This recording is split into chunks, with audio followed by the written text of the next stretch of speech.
Assalamualaikum warahmatullahi wabarakatuh. Perkenalkan, nama saya Nadira Kotrunada dengan NIM U2019-1040, Prodi Ilmu Al-Quran dan Tafsir 1 semester 4. Di sini saya akan sedikit memaparkan secara singkat mengenai latar belakang, produk, dan pemikiran Asma Berlas terhadap Al-Quran.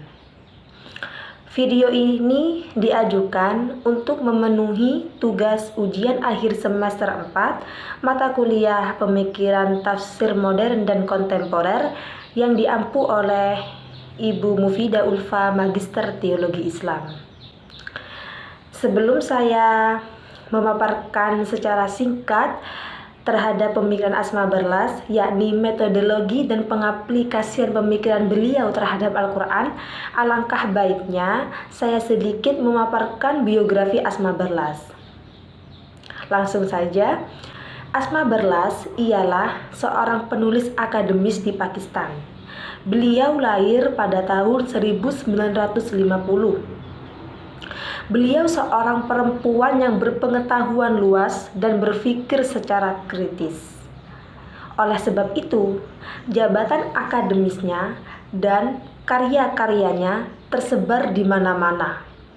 Dan beliau salah satu perempuan yang mahir dalam hermeneutika Al-Quran.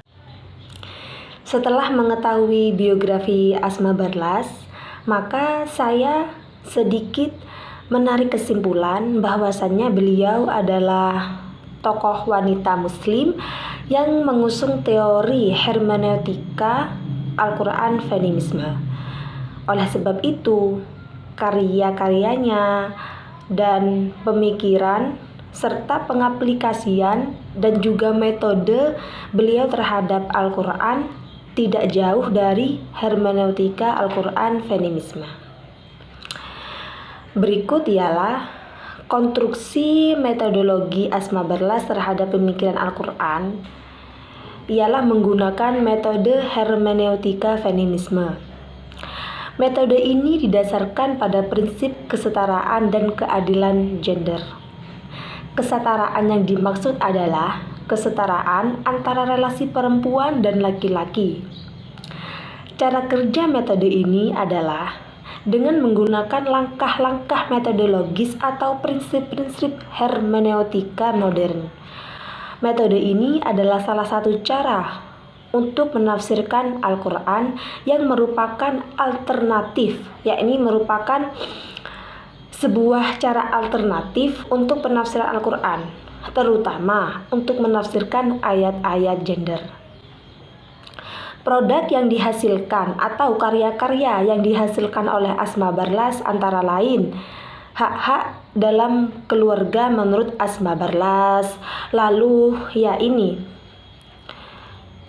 hermeneutika Al-Quran feminisme, dan banyak sekali karya-karya Asma Berlas yang tidak bisa disebutkan satu persatu oleh saya.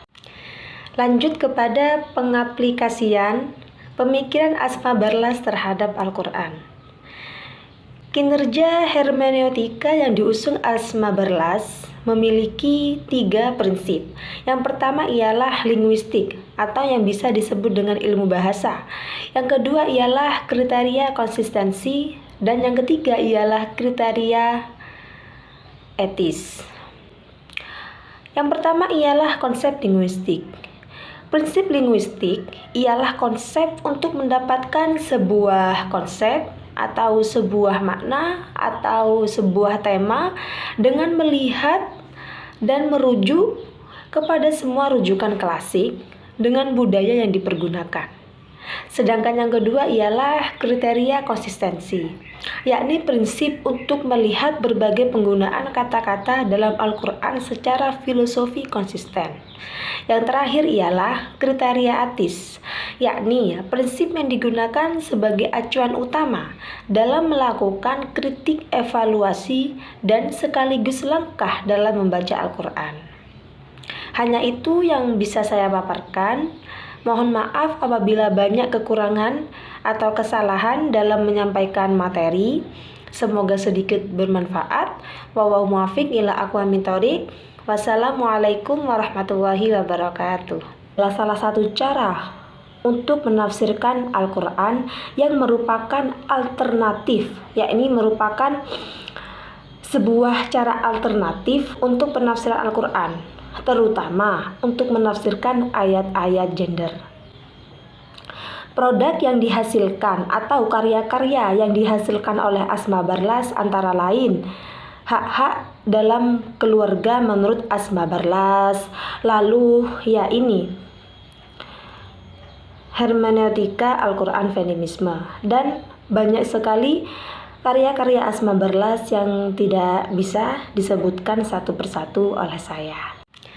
Lanjut kepada pengaplikasian pemikiran Asma Barlas terhadap Al-Quran.